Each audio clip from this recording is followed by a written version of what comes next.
B.Ed admission 2025-26 तर आजपासून 25 तारखेपर्यंत तुम्ही ॲडमिशन घेऊ शकता। ॲडमिशन प्रोसेस सुरू झालेली आहे।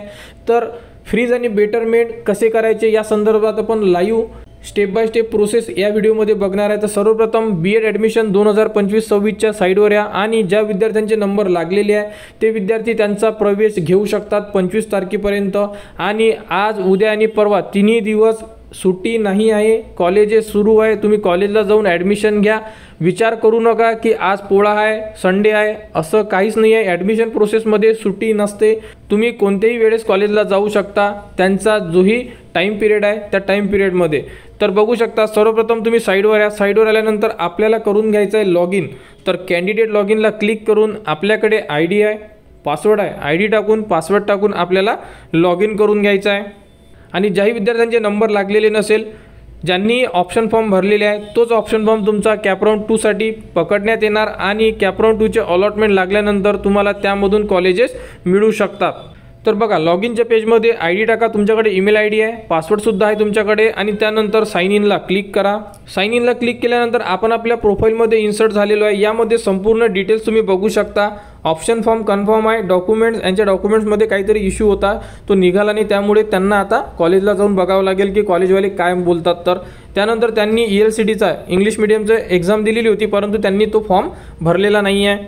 आणि त्यानंतर बघू शकता त्यांच्या डॉक्युमेंट्समध्ये जो प्रॉब्लेम आहे तो प्रॉब्लेम आता कॉलेजला गेल्यानंतर समजणार आहे की जे डॉक्युमेंट्स ॲक्सेप्ट होतात किंवा नाही आहे, तो नेक्स्ट स्टेप आहे।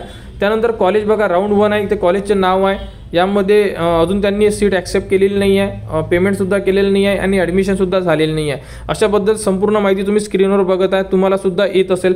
समजा जर ज्या विद्यार्थ्यांना कॉलेज मिळालं नाही आहे, इथे तुम्ही अलॉटमेंट स्टेटसमध्ये नॉट अलॉटेड लिहिलेलं असेल, घाबरण्याचं कारण नाही आहे, कारण की अजूनही राऊंड 2 बाकी आहे। Same to same college round 2 मध्ये पकडण्यात येणार आणि राऊंड 3 मध्ये तुम्ही फ्रेश कॉलेजेस ॲड करू शकता। त्यामुळे आपण राऊंड 2 मध्ये ट्राय बघू। राऊंड 2 मध्ये जर नाही लागला तर राऊंड 3 मध्ये आपण संपूर्ण फॉर्म तुमचा चेंजेस करू शकतो। संपूर्ण माहिती तुम्हाला आपल्या चॅनलवर देण्यात येणार। तर आता आपल्याला काय करायचं आहे, आपल्याला करायचं आहे प्रिंट अलॉटमेंट लेटरला क्लिक। कारण सर्वप्रथम तुम्ही जे अलॉटमेंट लेटर आहे त्यांची जी प्रिंट आहे ही काढून घ्या, कारण ती प्रिंट तुम्हाला कॉलेजला द्यायचं काम पडणार आहे। आणि त्यानंतर बघणार आहे की आपल्याला सीट ॲक्सेप्टसुद्धा करायची आहे। तर प्रिंट अलॉटमेंट लेटरला इथे तुम्हाला क्लिक करायचं आहे।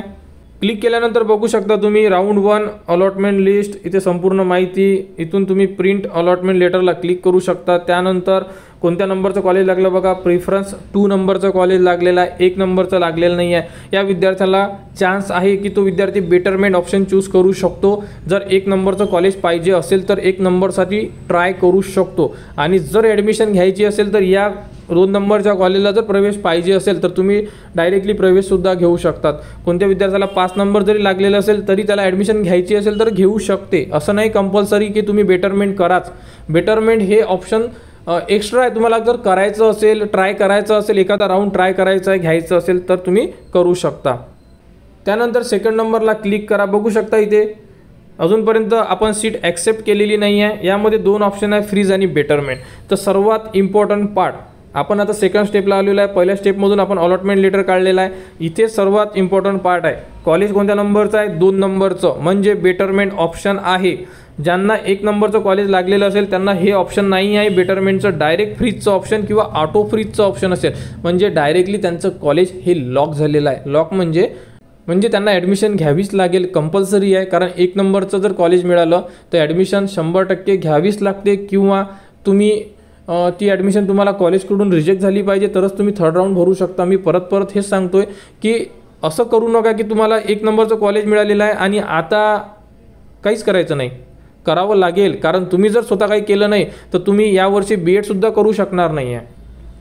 आपल्या चॅनलवर आपण क्लिअरली बोलतोय, कारण की ॲडमिशन प्रोसेसमध्ये क्लिअर असणं अतिशय गरजेचं आहे। कारण यामध्ये ऑनलाईनमध्ये कुठेही चूक झाली तर यामध्ये माफी मिळत नाही, हे तुम्हालाही माहीत आहे आणि मलाही माहीत आहे। तर बघा, फ्रीज जर केलं तर 1000 रुपये चालान पेड करायचं आहे। फ्रीज म्हणजे ॲडमिशन घेणार, जे विद्यार्थी ॲडमिशन घेत आहे त्यांना ॲडमिशन पाहिजे आहे ते विद्यार्थी फ्रीज ऑप्शन क्लिक करतील।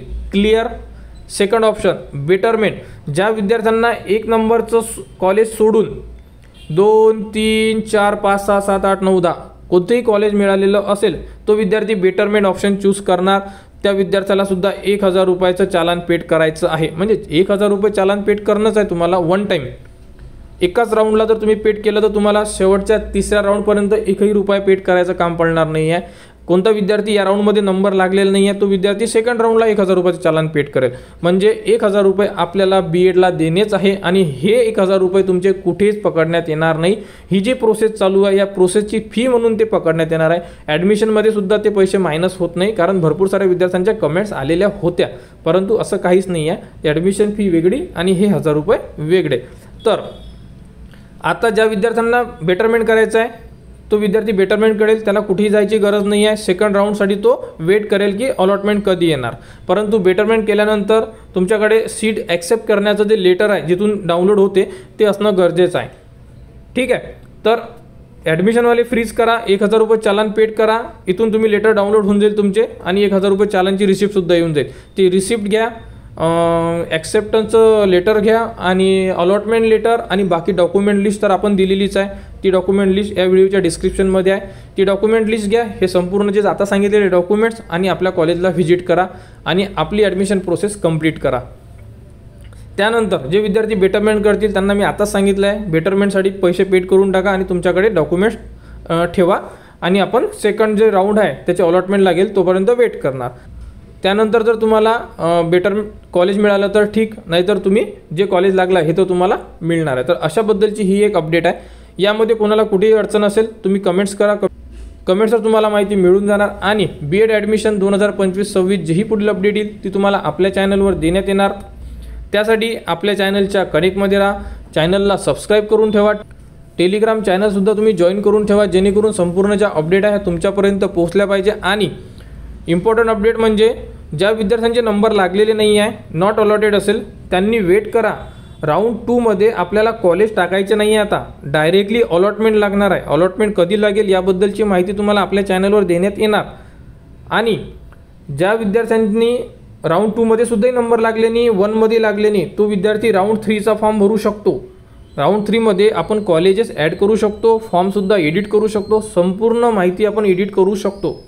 त्यामुळे राऊंड 2 लागल्यानंतर आपण संपूर्ण माहिती बघू, काय करायचं राऊंड 3 मध्ये, प्रोसेस कशी यूज करायची, कॉलेजेस कशी ॲड करायचे, कट ऑफ काय आहे, संपूर्ण माहिती आपल्याला राऊंड 3 मध्ये माहिती होणार, कारण सेकंडमध्ये आपण ऑप्शन टाकूच शकत नाही. त्यामुळे तर BEd ॲडमिशनच्या पुढील अपडेटसाठी चॅनलच्या कनेक्टमध्ये राहा, चॅनलला सबस्क्राईब करा व हा व्हिडिओ इतरांपर्यंत शेअर करा.